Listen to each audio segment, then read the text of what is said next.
The topic of the day is there an oversupply of apartments in the market? And with that, make your first move. Yes, there is an oversupply in the market, and definitely it is there. We can see it. You can see places like Kileleshwa, Kilimani, Lavington, all these, high-end places where people seem to think it's the most luxurious, but it's just because of the community around it. You get, and definitely, as developers, see all these things happening and people having such a great community, definitely they do look at the opportunities that rise up with the rising community. And definitely that's why they're there. Maybe you can give us a thought? I think that's a statement we hear a lot, especially in this line of work. Whenever you tell anyone that you work in real estate, you work for a developer, we build apartments, it's a very common statement for someone to tell you, don't you think there's an oversupply in the market? I mean, what are you guys doing, right? Yeah. So there's always that question that keeps on popping up. But the question I usually counter them with is there an oversupply of premium housing, affordable housing, expatriate housing, local housing? So where exactly is this oversupply coming from, right? And I think it's very, very important for us to first of all start off there. We answer that, we have a look at where we're from, and then finally assess where we're going, right? And with that, I think it's my turn. Hey, maybe you'll be the first one to trample it. After I've just said, you shouldn't be the first one. My goodness. Brian, you're looking for the easy way out. Oh my. Okay. There you go. I'm going to fill this in. And you see, even in life, this is the kind of things we go through. You think that's the right one, and then boom, it's not. So here we go, Jenga.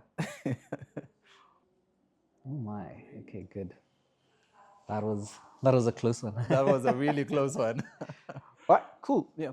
Let's give a bit of a snippet of the company that we work at and ideally what they've done, right? So 8 projects in the last 10 years. Most of them are in Kilimani and Kileleshwa. But I think it's also important for us to understand 10 years ago was ideally around 2015. And that's when apartments started becoming a thing, particularly within these urban areas, right? So the question is, what led to that shift? Why did they start building, right? And why did it become so popular? I think you can give us just an idea before I give mine. Yeah, sure. I'd say the wave of real estate, especially from the dates that you've mentioned, like 2015, was because of the market. By the way, it was because of the market. You would see during 2015 all the way through just before COVID, life was a little bit easier and people were actually making some really good money at that time. And of course, when you're making good money, definitely you would look into investments and things like that.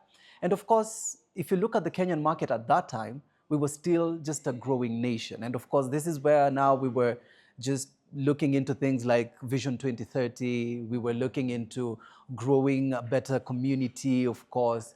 And definitely the general elections were also coming a little bit further down the years.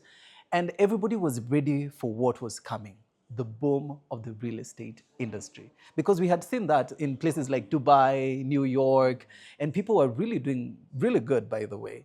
And eventually that trickled down to the kind of clientele also that was coming into Kenya. Because you see, Kenya is, and correct me if I'm wrong, but we call ourselves, even our airline calls themselves, the pride of Africa. Meaning, if you come to Kenya, you feel that proudness of belonging, of being one with the people who are actually here.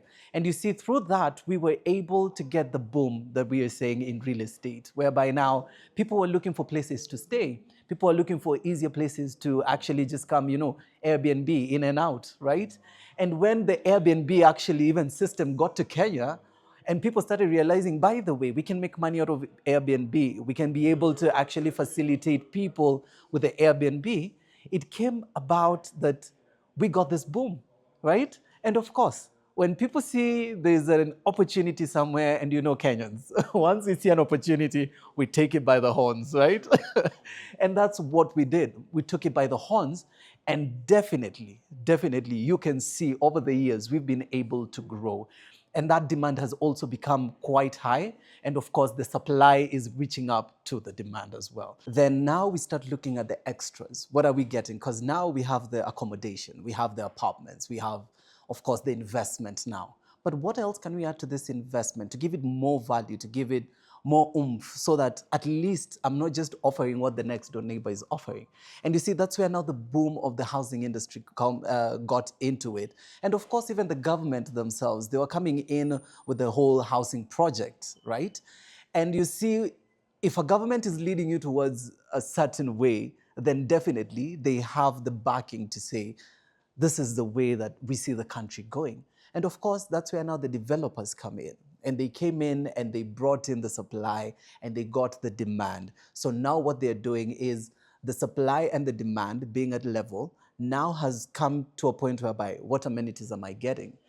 What extras am I getting? What more is adding value to my property, to my investment, to actually get them to where we are? Right.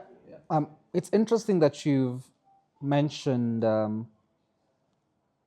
that the market was ideally in a period where it actually wanted apartments, and then slowly transitioned from just typical projects to now things like amenities. So, interesting thing is, back in 2015, 2016, around that particular point was what people were calling the age of free money. Yes. There's quite a lot of liquidity in the States, the US. Chinese interest rates had really, really fallen. So the Chinese government was actually pushing a lot of their businesses to expand into their Silk Road project. And I remember it was around that time that apartments started becoming a thing, because there was quite a lot of inflow of capital into the country, into Nairobi. And even when you look at the projects that were coming up at that time, even our own projects, right? Most of them were centered and engineered around larger houses.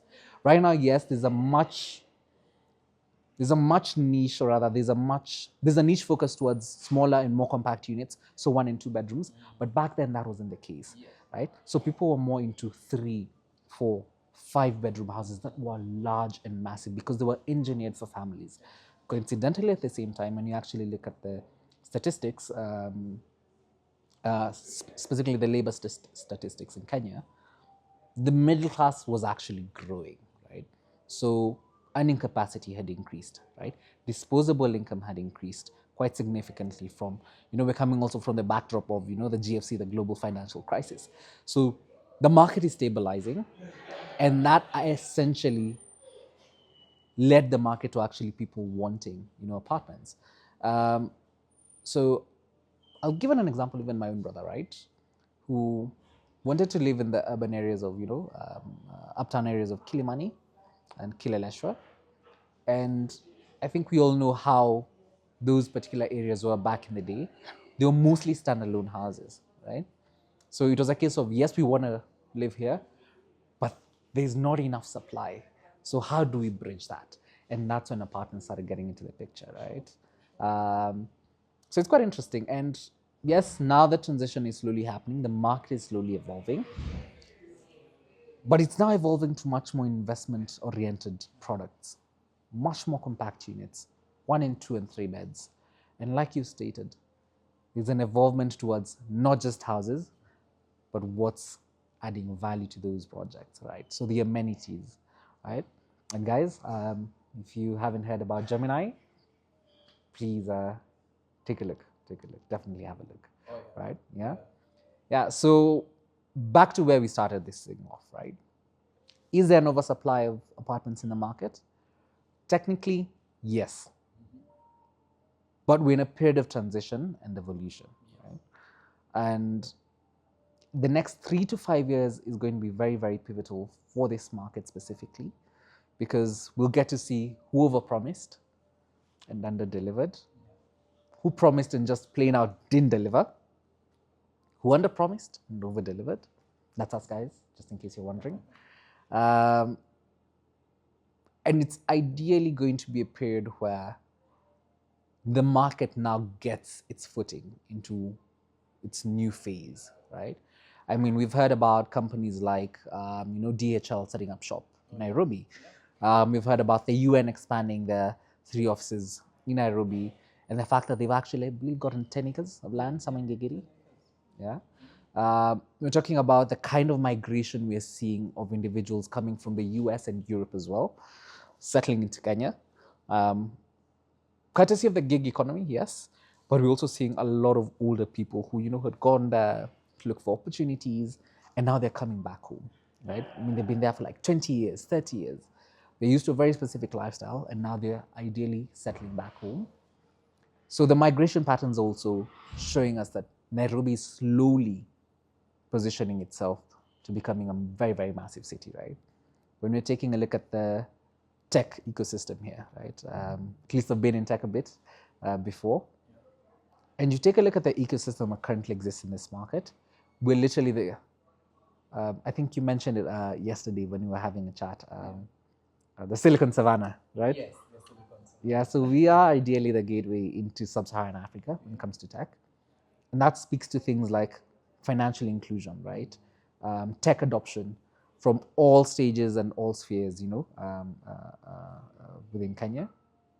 So Nairobi is slowly becoming a very, very pivotal player, right, within the continent, right?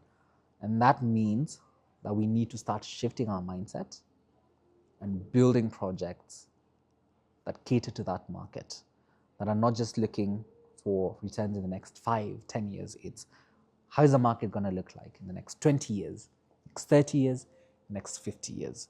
I think right now we're slowly transitioning from Vision 2030 to Vision 2050. Oh, yeah. So, Meeting today. yeah, about that. Talking about that, yeah. So it's quite interesting. So definitely, we'll slowly be unpacking these discussions.